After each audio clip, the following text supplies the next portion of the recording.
friend, and welcome to Healthy Holy Mom Life. I'm Ingrid, homeschool mom of 10, former nurse practitioner turned full-time homeschool mom, and the creator of this space where faith and health come together in real life. I recently had the opportunity to teach this workshop for homeschool moms, and I knew that I wanted to share it here with you too. It is called Meal Planning Without Meal Planning: How to Feed Your Family Well in Real Life. So if you have ever stared at the clock at 5 p.m. wondering what you're going to make, if complicated meal plans haven't worked for your family, or you're just tired of starting over every Monday, then this is for you. It's practical, grace-filled, and built for real homeschool life. Let's dive in. I am Ingrid. I am a U.S. Navy veteran, a former family nurse practitioner, and now a homeschool mom of 9, soon to be 10. And when my husband and I first got married, he asked me if I would ever homeschool. And I very confidently said, never. But God changed my heart, and just before COVID, he opened doors, and clearly he led our family into homeschooling. And like so many things, God's plans turned out to be so far greater than our own. I left clinical practice as a family nurse practitioner to homeschool and be home with our family, and that shift completely reshaped how I think about health, food, and daily rhythms in a busy home. I am the creator of Healthy Holy Mom Life, where I help moms pursue health in a way that is sustainable, grace-filled, and rooted in real mom life, not perfection. So if feeding your family feels harder than it should, I want you to know you are not failing. Real life is loud. Kids are hungry at different times, plans change, and by late afternoon, your brain is already tired. So this workshop is called Meal Planning Without Meal Planning, and this is not about complicated systems or Pinterest perfect meals. It is about feeding your family well in real life with simple rhythms, repeatable ideas, and a lot of grace for the days that do not go as planned. So let's talk about what I mean by meal planning without meal planning. For a long time, I believed that if I could just find the right system, the perfect meal plan, the right spreadsheet, the right prep day, feeding my family would finally feel easy. I tried all the complicated systems. I planned out every single meal, every ingredient, every day of the week, and sometimes it worked for a week, 2 weeks, a day. But then real life would happen, and a day would run long. Someone wouldn't like what I made, plans would change, and suddenly I was staring at a meal plan that technically looked great and it was pretty, but it didn't actually work for my family. And I also learned the hard way that just because a meal fits on a plan doesn't mean that your family will actually eat it. And I have made plenty of dinners straight off of a carefully planned list or meal plan, and only to have my kids or husband push plates away and ask, do we have anything else? After enough cycles of planning, failing, and starting over and feeling so frustrated, I realized that the problem wasn't trying hard enough. The problem was that I was trying to force real life into a rigid system that was not sustainable or realistic for living a busy life. So when I say meal planning without meal planning, what I'm really talking about is building a flexible rhythm, something that's repeatable, that works even when the days are loud, your kids are picky, and you are tired by dinner time. By the end of this workshop, you won't have the perfect plan, but you will have a simple way to reduce decision fatigue, ease the daily what's for dinner stress, and feed your family well without starting over every single Monday. This is practical, this is realistic, and this is designed to work in real homes, not ideal ones. So as a homeschool mom, the struggle is real. Let's talk about a few common struggles and mistakes in the kitchen. If feeding your family feels stressful, it's usually not because you don't care or because you are not trying. Most of the moms that I talk to, and honestly, myself included, struggle with the same few things. And one of the biggest issues is decision fatigue. By the end of the day, you have made 100 decisions. So when dinner time rolls around, even choosing what to cook feels overwhelming. Another common struggle is waiting too long to decide, and it hits late afternoon. Suddenly, everyone is just hungry. Energy is low, and now you're trying to come up with a plan under pressure. And there's also the mistake of over planning, creating a detailed meal plan that looks great on paper, but it doesn't leave any room for tired days, schedule changes, or picky eaters. And then there's the guilt. The guilt when plans fall apart. The guilt when you repeat the same meals every single week. And the guilt when you end up spending more money than you wanted to because it felt easier in that moment. And what I want you to hear clearly is the struggle is not a personal failure. It is a system problem. Most meal plans are not designed for real mom life, for busy homes, growing kids, changing appetites, and moms who are already carrying so much.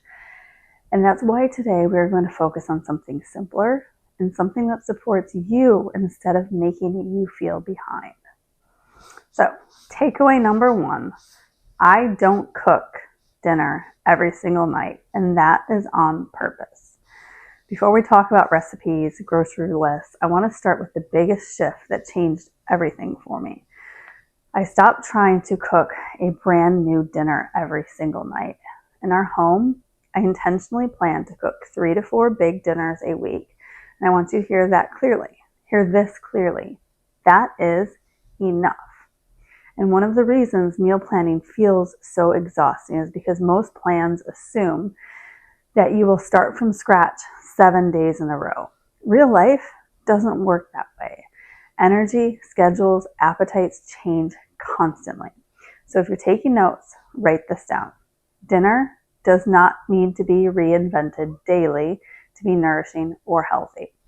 And when I cook extra on purpose, not accidentally, not as an afterthought. I am cooking with the expectation that leftovers will carry us through additional meals. That might look like tonight's dinner, tomorrow's lunch, or an easy reheat night later that week.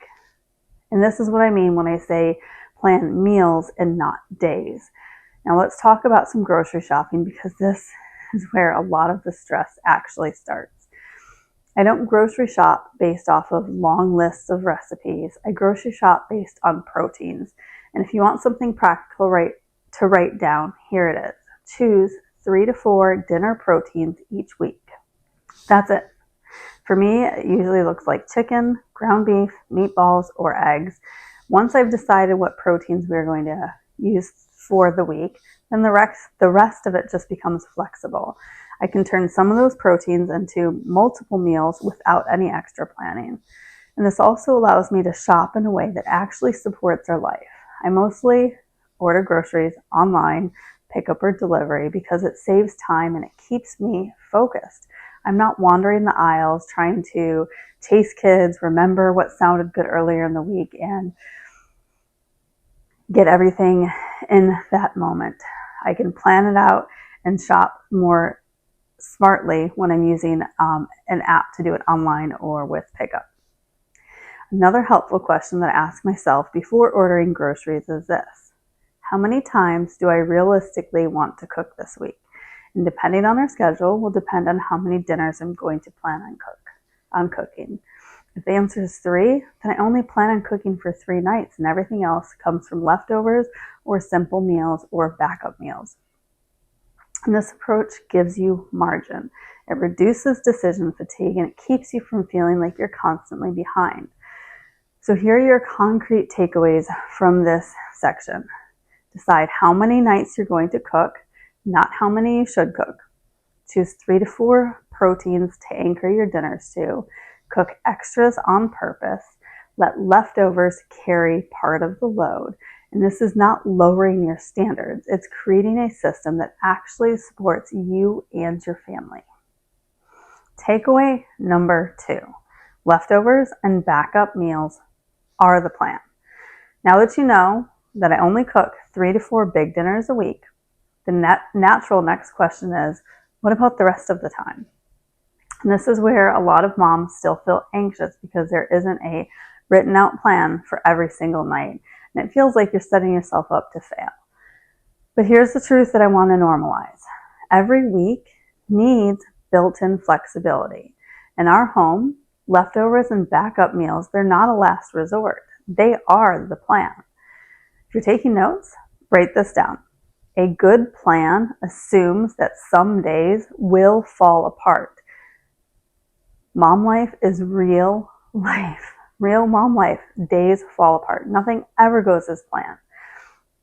And when I cook those 3 to 4 dinners, I'm already thinking about how they will stretch. Leftovers might become a full other meal, a full other dinner later in the week. And lunch is the next day, or a simple reheat. We call it clean out the fridge night. We take everything out of the fridge one night a week and eat up everything that is left before the week is over. And this is so helpful when nobody has the energy to cook. Everything is already made and you're using what you have. And then I layer in what I call backup meals. Meals that require very little thinking, very little prep, very little cleanup, that are mostly healthy and things that the kids really enjoy eating. These meals I rely on when the day ran long, plans have changed, someone is overtired, or I hit that 5 p.m. that wall. You hit that wall at 5 p.m. and you are just done and you need something quick and easy. And I want to share my actual backup meals with you, not aspirational ones, not Pinterest worthy ones, the ones that there are very few complaints from the kids, and it's not a lazy choice, but they are dependable for me and our family. Backup meal number 1, breakfast for dinner. Eggs, frozen waffle, fruit, everyone eats it. Everyone eats it. It is filling and there are very few complaints. This is a go-to for us when we need something quick. Backup meal number 2, chicken sheet pan meals. Chicken and vegetables on one pan in the oven, and it's done. You can change the seasoning, you can change the carbohydrates. Sometimes we'll use sweet potatoes, sometimes we use regular potatoes, sometimes it's just chicken with frozen vegetables, sometimes just chicken with fresh vegetables, and we can pair it with something simple like rice or protein noodles. But the structure stays the same. It all goes on a sheet pan in the oven. It is quick, simple, and healthy. Backup meal number 3. And this is probably the kids' favorite one. Frozen meatballs with frozen vegetables and brown rice. Protein is already cooked. Just take them out of the freezer and put them in the oven. Vegetables come straight from the freezer. And the rice can be made in the slow cooker or the Instapot or even on a pot on the stove. And it is something that you don't have to stand over and cook. It cooks fairly simply while everything else is being prepared. It's balanced, it's filling, and it's fast. Backup meal number 4 is spaghetti with frozen ground beef, and I use protein noodles or whole wheat noodles, and I add extra vegetables to the spaghetti sauce that we make.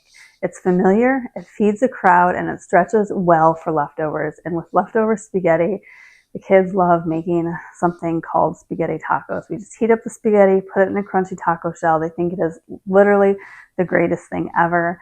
It uses the leftovers for a whole other meal.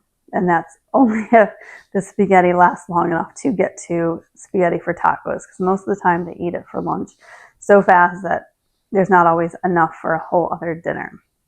Backup meal number 5 is a taco bar.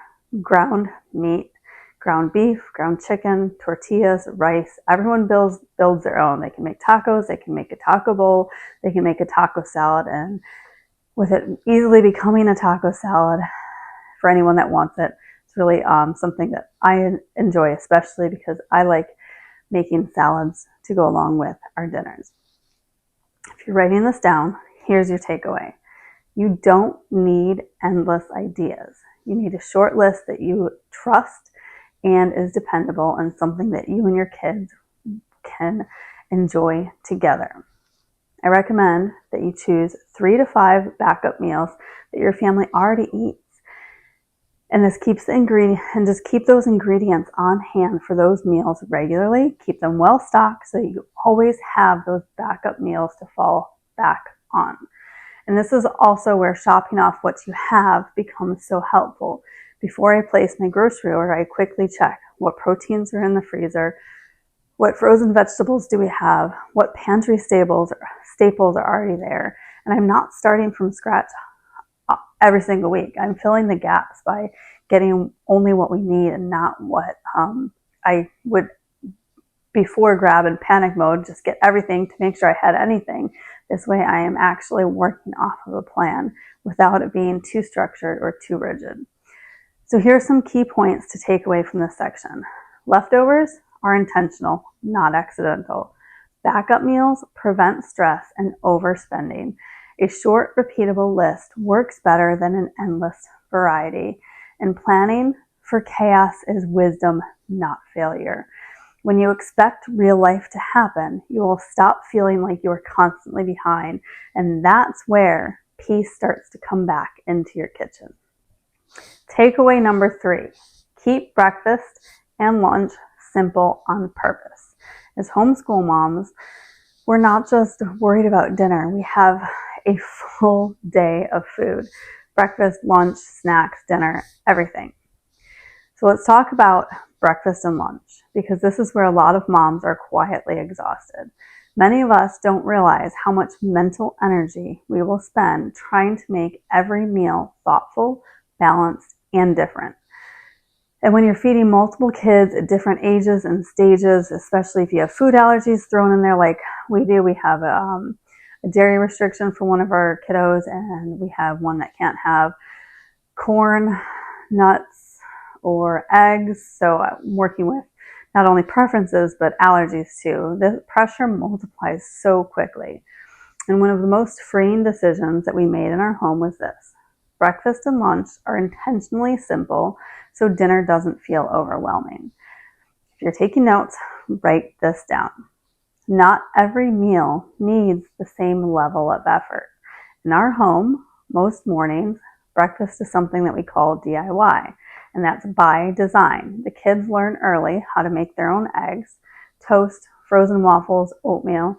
Older kids, they help the younger kids with their breakfast preparation. And this didn't happen all at once. It was taught gradually. It's been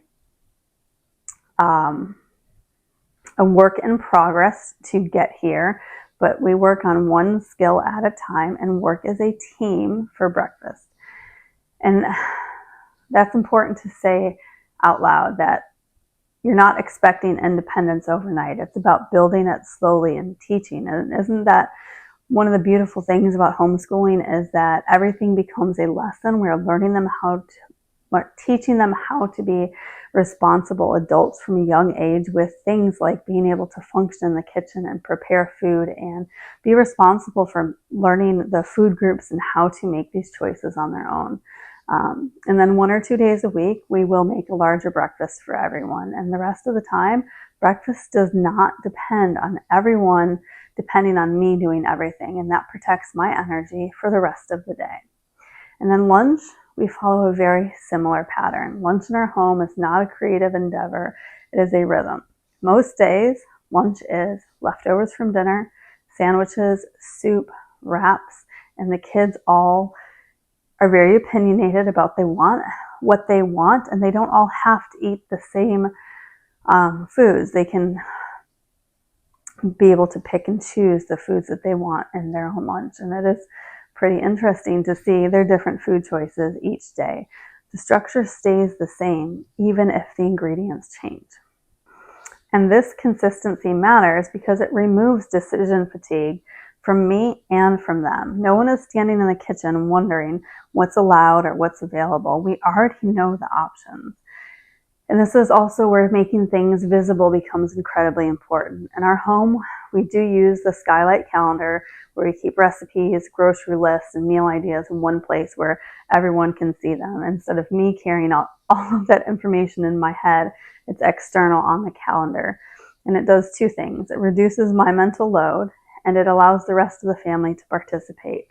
The kids can see what meals are options, and I can quickly add to the grocery list from my phone, and they can add it from the calendar in the kitchen when something runs out. Nothing has to live in my brain, which is already exploding with all of the things with homeschool mom life, as I'm sure you all can relate.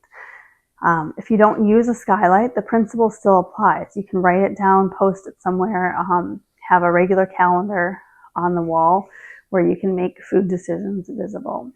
Now, let's talk about health, because simplicity does not mean nutrition goes out the window. I don't overcomplicate this. I think in very basic building blocks, and I teach the kids as we build our meals so that they know. Even our 5-year-old will tell you exactly what a protein is, carbohydrate, and vegetable. We do protein first on the plate, vegetables most days, most meals, and carbohydrates that fuel growing for active bodies. We choose healthy carbohydrates instead of unhealthy ones, and we do them in moderation, and we talk about them. And so if the meal has those 3 elements in some form, then we're doing our job. And here's something that I want to say clearly. You do not need to make every meal impressive for it to be nourishing or healthy. Simple, repeatable meals that free you up to be consistent.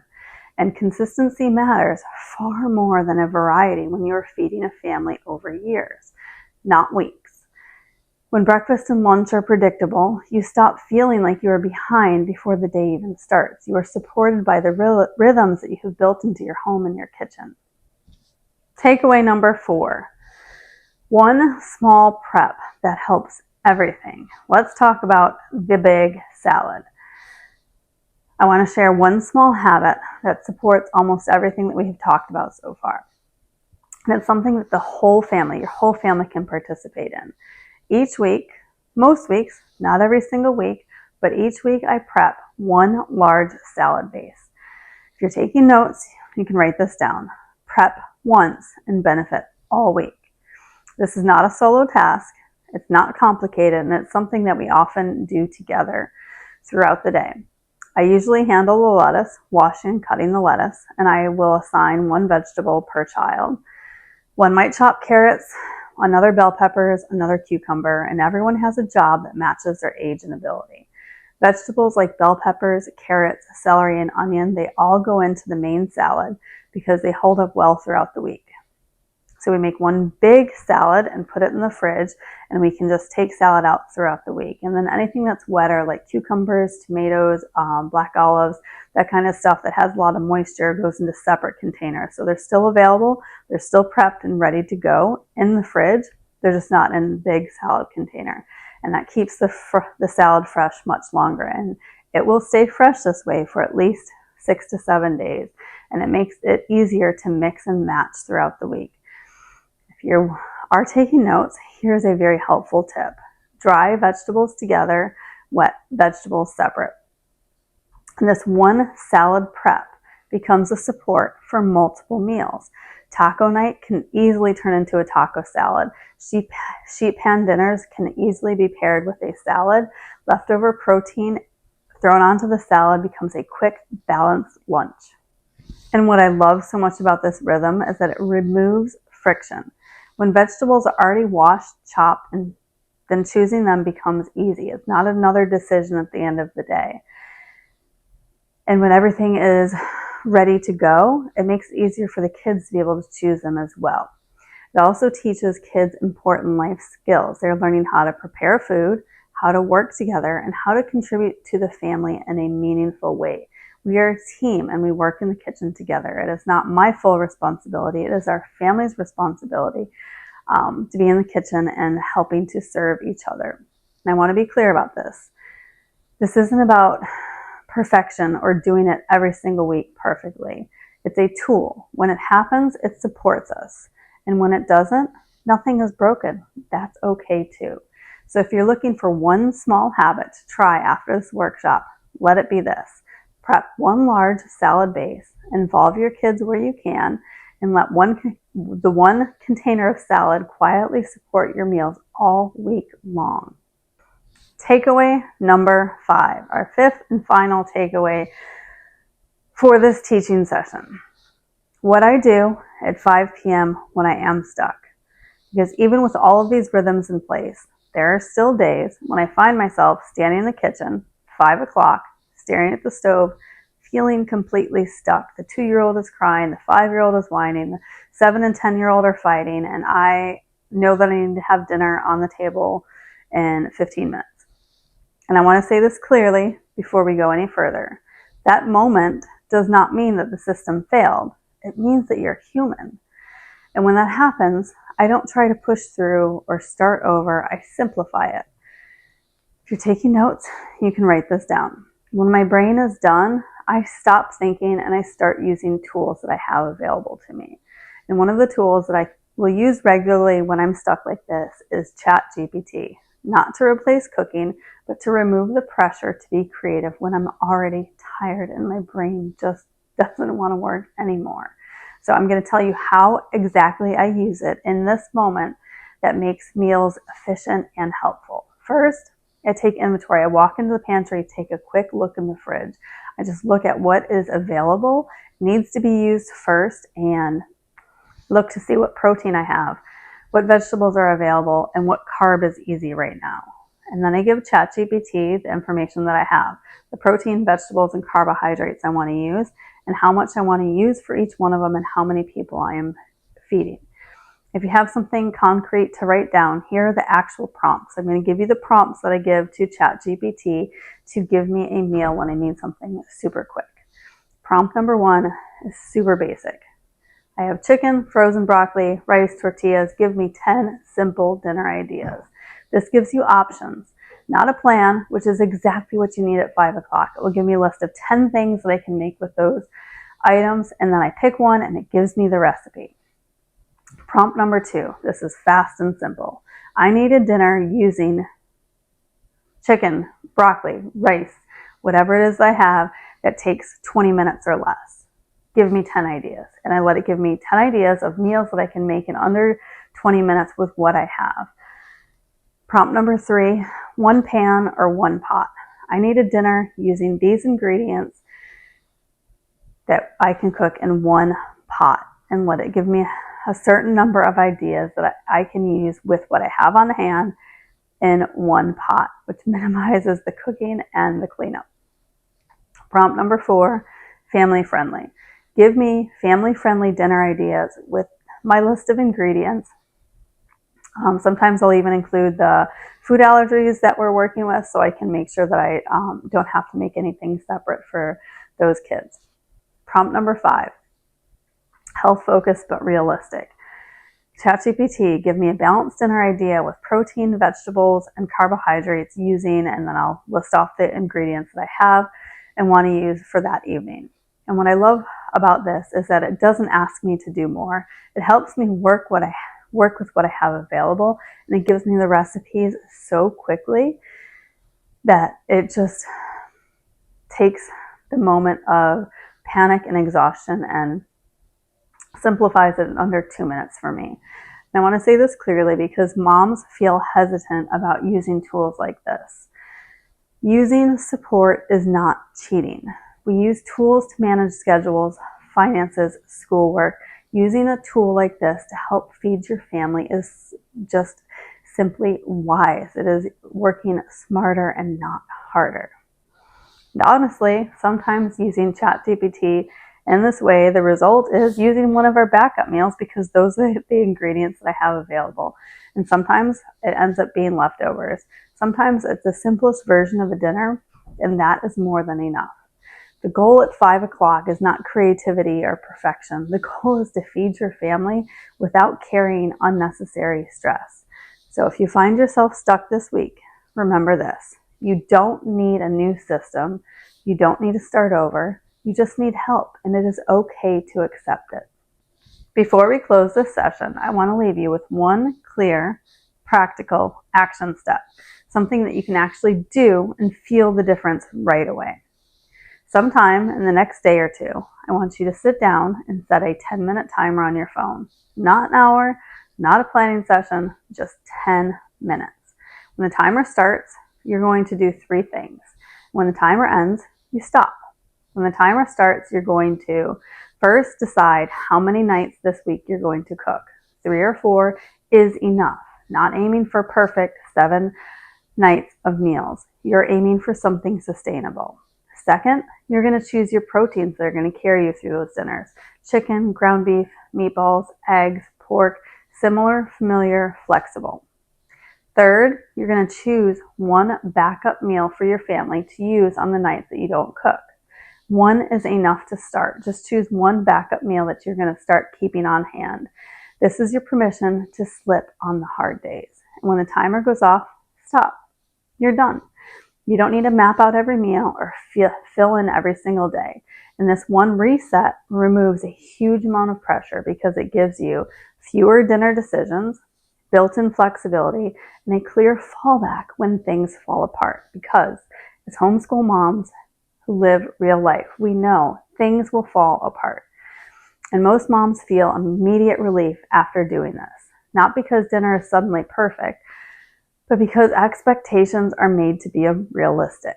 If you try this and it helps even a little, I would genuinely love to hear from you. You can email me, Ingrid@healthyholymomlife.com, and tell me what changed, what felt lighter, what worked for you, or where you still feel stuck. This work isn't about getting it right. It's about creating rhythms that are going to support you and your family in real homeschool life. 10 minutes, 1 reset, real support. And before we wrap up, I want to offer a gentle invitation. If this workshop has helped you, if something has felt lighter, clearer, or more doable, I'd love to stay connected with you. Everything that I share lives under the same heart and purpose that you heard today, helping moms build simple, grace-filled rhythms for real mom life. You can find me at Healthy Holy Mom Life, where I share encouragement through my podcast weekly, practical tools on my website, free workouts and conversations on YouTube, and those links will all be below the video. And I want to make sure you know about 2 free resources that I have created that many moms find especially helpful. The first is Table and Truth. It is a family Bible reading tool designed to help you read scripture with your kids in simple, doable way, 1 chapter at a time without pressure or perfection. And the second is God's Way to Fat Loss. It is a 7-day online course to help moms break away from diet culture and reconnect health with stewardship, grace, and obedience, not extremes, to truly put a biblical lens on your own health journey. Both of those resources are free to you, and you'll find them linked below. If you would like some ongoing encouragement, I'd also love for you to join me on the podcast. Follow along on social media, where I share real life rhythms and little bits and pieces of our crazy homeschool life with a house full of kids and 1 more coming soon. I share faith and practical support for busy moms. And wherever you choose to connect, thank you for spending this time with me. It truly means more than you know. And as we end, I want to leave you with one final question. I'd love for you to answer it in the Summit forum or the community chat. After listening today, what is one dinner decision that you are going to simplify this week? Maybe it's cooking fewer nights. Maybe it's repeating a meal without guilt. Maybe it's choosing your backup dinner ahead of time. Maybe it's letting leftovers do the legwork for you. There is no right or wrong answer, just awareness. My hope is that when you name one small shift, it helps this workshop move something that you've watched to really actually be something that you can live out. Thank you so much for being here, for caring deeply about your family, for serving as a homeschool mom, and for giving yourself permission to pursue rhythms that support real life. And I cannot wait to read your answers and how you are going to make a dinner decision to simplify after this week.